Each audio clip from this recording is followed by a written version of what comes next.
All the signals of the sea, none turned the faces of hardy sailors more grim than the flags that spell hurricane warning. One morning late in September 1938, the dread signals swung aloft along the Florida coast.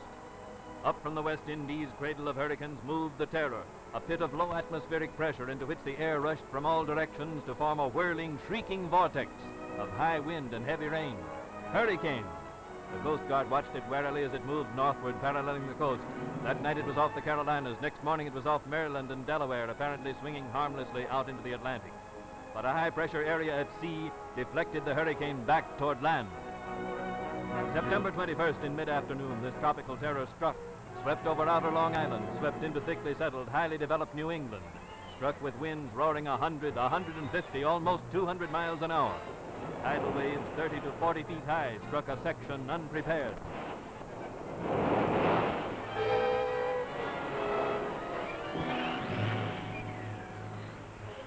The great wind-driven waves swallowed the sandy bulwarks of the coast, washed away the pleasant beaches of Long Island's southern shore, literally changed the coastline. Bridges joining islands to the mainland were destroyed almost instantly. Men risked almost certain death trying to swim to their isolated homes, and the Coast Guard restrained them when it could. Swirling rivers rose to levels rivaling the disastrous floods of 1936, increasing the difficulty of removing refugees and of carrying food and help into the stricken area. The great dam at Holyoke was a cascade of thundering water as the torrent poured over its crest.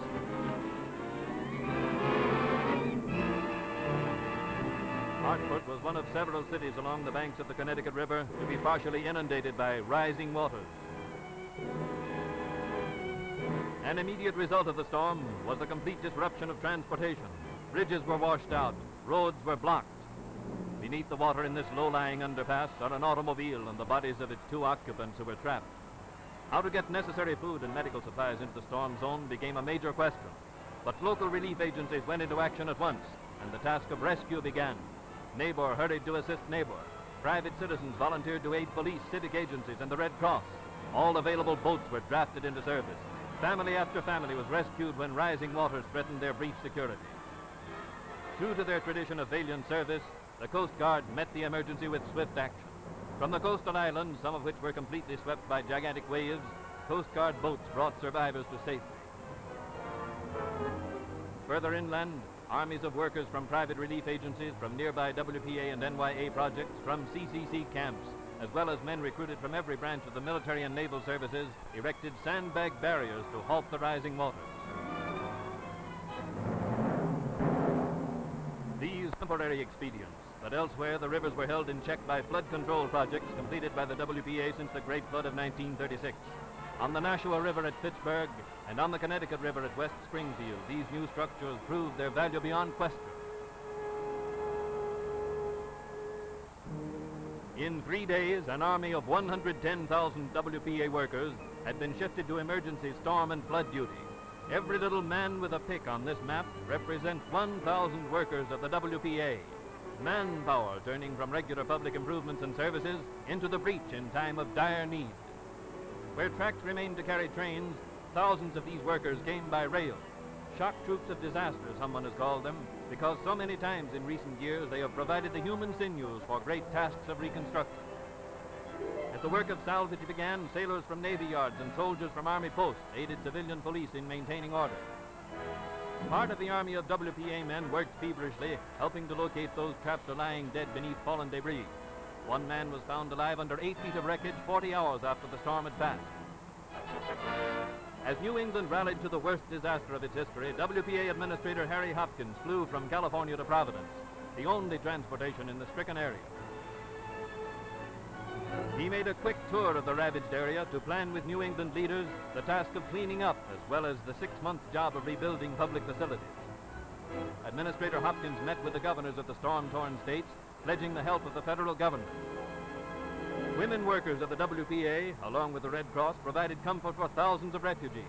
At Chicopee, Massachusetts, in an infirmary also built by relief workers, they cared for families left homeless by the storm and provided nourishing meals for children whose own homes had not yet been made habitable.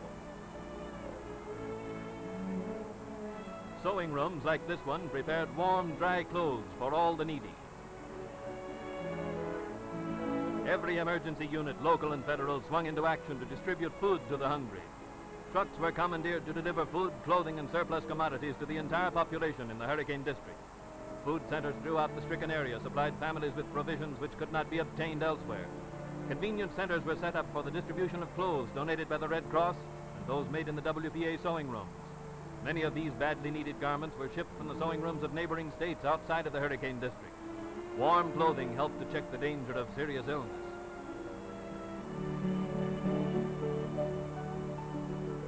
Stubbornly, the ghastly wreckage of the storm gave way, and the realization came that it would not be days, but months before normal life could be resumed.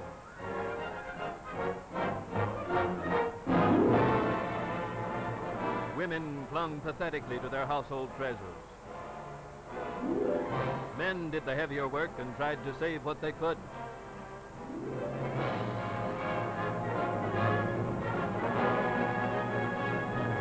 In many towns, like this one in Rhode Island, tons of mud and sand washed over the main highways. All of this had to be cleared away before the paralyzed villages could make any headway toward recovery. Food for these workers was a major task in itself.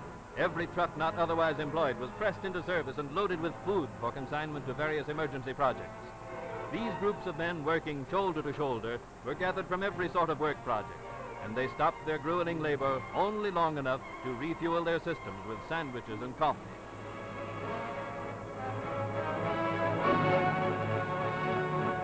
But man needed the help of machinery in his task.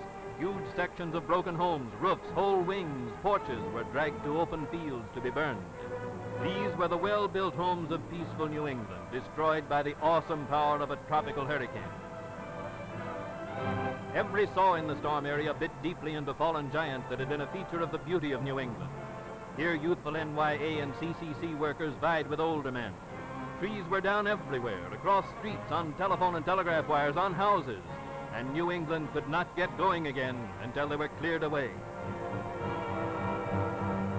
Rivers had roared over their banks in whirling fury during the storm, and now tractors and cranes attempted to guide the streams back into their natural channels. Along the Mohawk Trail in Massachusetts, whole sections of roadbed were washed into the streams below. Workers piled hundreds of tons of dirt into trucks and filled in the danger spots. All over New England were thousands of emergency repairs to be made. Public facilities which must be restored for a resumption of normal living by all the people. A job for manpower. A job once more for the WPA's shock troops of disaster. New England saw them in 1936 fighting flood, just as the people along the Ohio River and the Mississippi saw them in 1937.